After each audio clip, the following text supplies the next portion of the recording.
minta baik majikannya, lemah hatinya kayak gimana supaya TKW tersebut bisa dipulangkan gitu.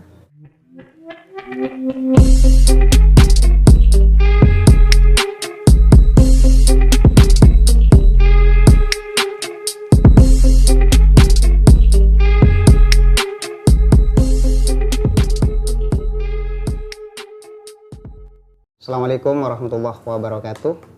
Jumpa lagi bersama saya Igo MDR Channel.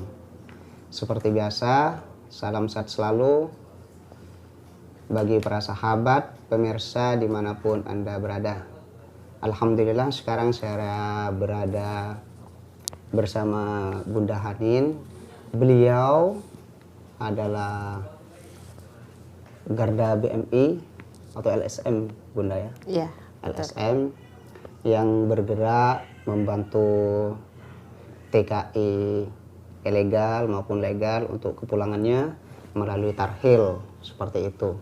Tapi sebelum saya di sini panjang lebar nanti ngobrol sama Bunda Hani di sini seputar Arab Saudi tentang TKI juga, jangan lupa untuk like, komen, subscribe, share ke media sosial yang para sahabat pemirsa miliki.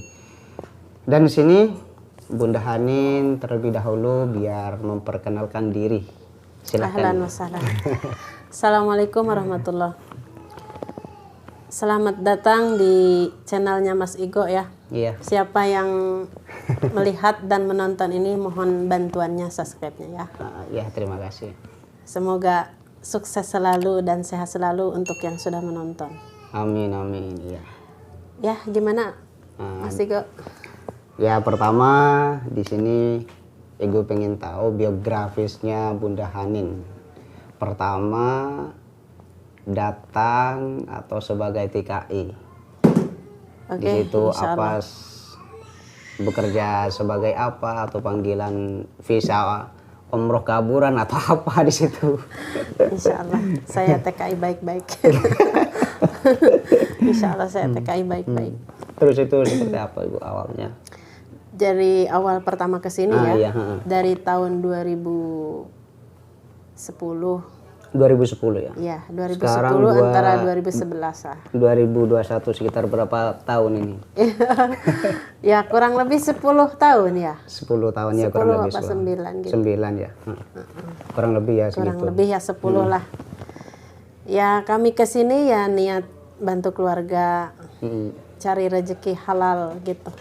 Ya awal pertamanya jadi TKW juga. Tunggu, Ibu Hanin di sini asli orang mana? Saya dari Jawa Barat. Jawa Barat. Garut. Garut ya. Iya. Iya. Terus Bunda? Ya awal dari Indonesia datang ke sini mencari rezeki, mengais rezeki saya untuk keluarga ya jadi TKW. Iya.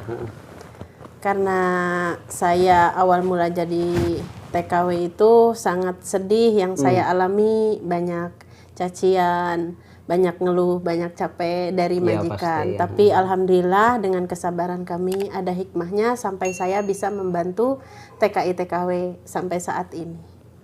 Terus Begitu. ikut visa apa di sini?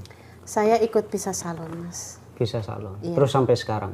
Sampai sekarang semenjak ada COVID ini tutup pandemi ini ya? majikan. Iya, tutup dari salonnya itu. Ya dari dulunya sih memang saya salon gitu. Keahlian saya dari situ. Walaupun saya tidak belajar tadinya. Tapi berarti sampai sini alhamdulillah, di situ langsung kerja alhamdulillah salon. majikan memperkeras saya, menyekolahkan saya sebagai kursus untuk salon. Alhamdulillah bisa. Kursus di mana itu? Dulu dari Riyadh kursusnya. Oh, pertama di apa langsung ke Arab Saudi? Apa emang panggilan visanya itu ditempatkan di Riyadh atau seperti apa? Enggak, saya dulu ya pisahnya dari PT sendiri gitu, dari PT Jakarta ke sini ya alhamdulillah dapat visa salon. Terus kerja sama majikan mungkin 2 tahun. 2 tahun. Ya 2 tahun pulang, setelah pulang bisa kembali lagi ya kembali ke Mekah. Itu kontrak 2 tahun. Kontrak 2 terus tahun. pulang. Itu ikut visa ini lagi. Ikut bisa. Enggak, kalau misalkan yang 2 tahun itu nih HI. Cuman saya setelah di Indonesia cuti, bawa visa baru Iya, ke Mekah. ke Mekah. Iya gitu. Berarti di Riyadh di situ 2 tahun, di 2 sini tahun. ya. Selebihnya di sini. Selebihnya sampai di sini sekarang. sampai sekarang. Ah. Iya. Terus di sini juga visa salon juga enggak? Visa salon. Visa salon. Visa salon. Dan ini ya, saya lihat Bunda Hani di sini juga aktif di salah satu organisasi. Betul sekali. Organisasinya di sini Garda BMI Mekah, berarti perwakilan di Mekah. Ya, betul sekali. Saya pengen tahu, terus awal mula Bunda Hani di sini kok bisa masuk organisasi Garda BMI ini gimana? Saya atas bimbingannya Pak Ali Abdurrahman, alhamdulillah. Kalau seandainya beliau nonton, sangat terima kasih. Saya udah diangkat dan dipercayai sama beliau. Amin. Jadi pengurus LSM Garda BMI bagian Mekah, yaitu ya membantu penolong yang kesusahan dan kesulitan untuk pulang, ataupun sakit, ataupun yang meninggal, insya Allah kami proses juga. Ya kebanyakan sih saya mengurus orang yang pulang karena dia ilegal melalui deportasi. Deportasi berarti tarhil juga ya? Iya, tarhil. Begitu. Terus prosesnya di situ berapa? Kalau untuk pulang lewat tarhil di situ berapa hari? Sebelum ada pandemi, seminggu 5 hari itu udah sukses terbang. Semenjak ada pandemi sekarang, ada yang nyampe 1 bulan, 3 minggu, paling sedikit 20 hari gitu Mas. Iya, kasihan juga ya melewati karantina di Jakarta 15 hari dan di sini juga udah masuk 3 minggu. Berarti juga di 20 hari. ini Bunda ya, juga di karantina ya? Di karantina. Sama seperti halnya kemarin waktu jemaah umroh yang diberangkatkan oleh travel, di situ juga di karantina juga, baik di sini di Madinah di situ kurang lebih 3 hari. Terus setelah selesai umroh di sini terus balik ke Indonesia di situ juga pulang di karantina juga kurang lebih 5 hari kalau nggak salah. Itu iya. memang harus, kata Harus itu. Saudi kan lazim gitu kan, iya. Terus ini Bunda ya, tentunya untuk pemulangan di situ kan permasalahannya tidak hanya satu, tentunya di situ bermacam-macam atau bervariatif permasalahan TKI ilegal di sini pulang.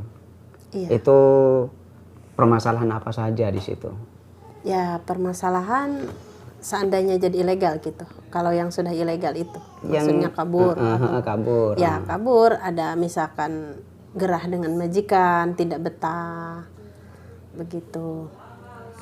Ada yang umroh juga. Umroh kan dari Indonesia, kalau ke sini tanpa visa umroh. Ah iya benar. Visa umroh kan dibatasi. Nah ujung-ujungnya kan pengen kerja tuh. Ya kerja dari salah satu orang Arab, ya begitu. Jadi ilegal juga. Pulangnya ya melalui tarhil deportasi. Begitu Mas. Itu bergerak di sini ya, di pemulangan ilegal ya. Iya. Nah, terus barusan Bunda Hani di sini juga bilang bahwasanya di situ ada yang meninggal, terus membantu ini. Terus contohnya itu seperti apa?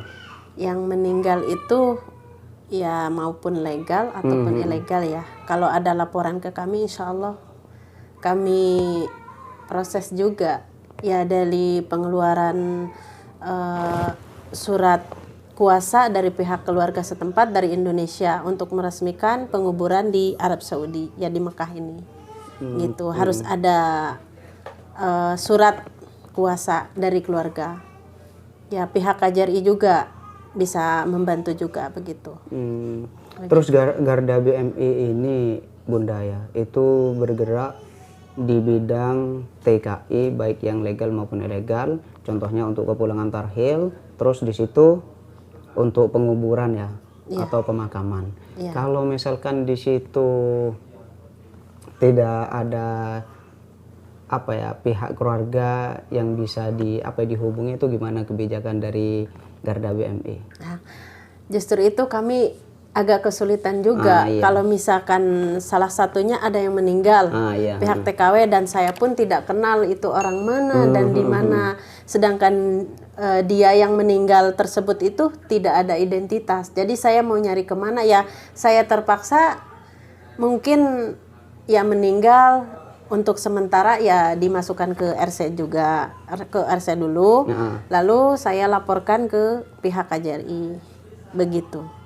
Jadi pihak lanjutnya ataupun nge-share ke pihak Facebook, ke Instagram, di-share, ataupun saya minta bantuan ke pihak Garda BMI bagian Jeddah ataupun bagian Indonesia juga, mohon dicari data-datanya gitu supaya bisa dikebumikan di Mekah, begitu.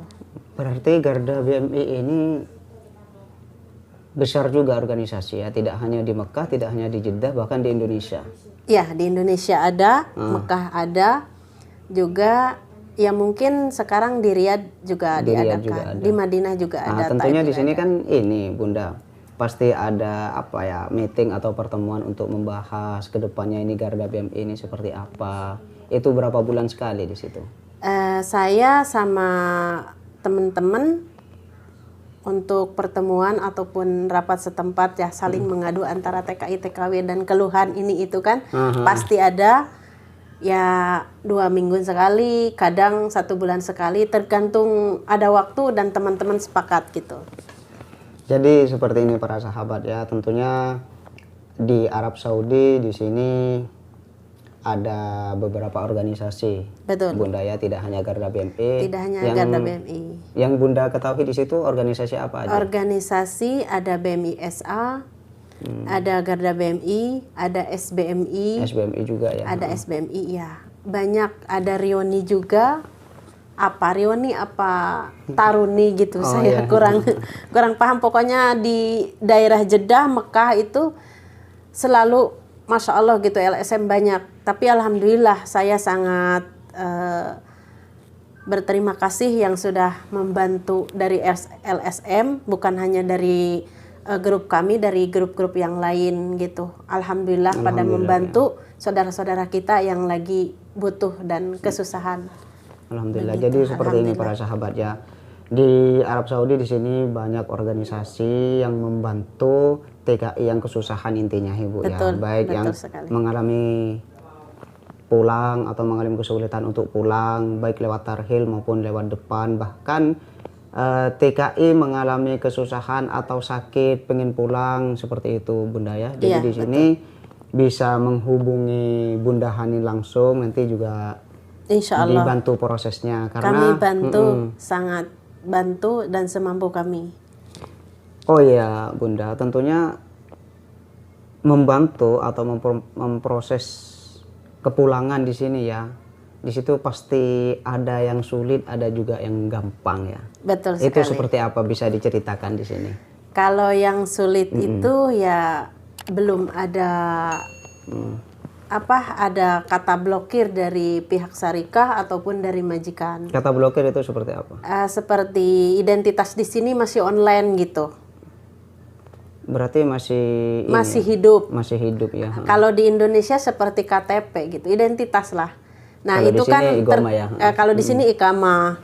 Ya terkait itu nama majikan dan nama perusahaan juga pekerjaan dari identitas itu. Kalau seandainya belum habis data terus kita belum sampai ke kontraknya gitu ya pengen pulang. Ceritanya keluar sendiri lah. Otomatis kan majikan tidak suka dan tidak mau itu.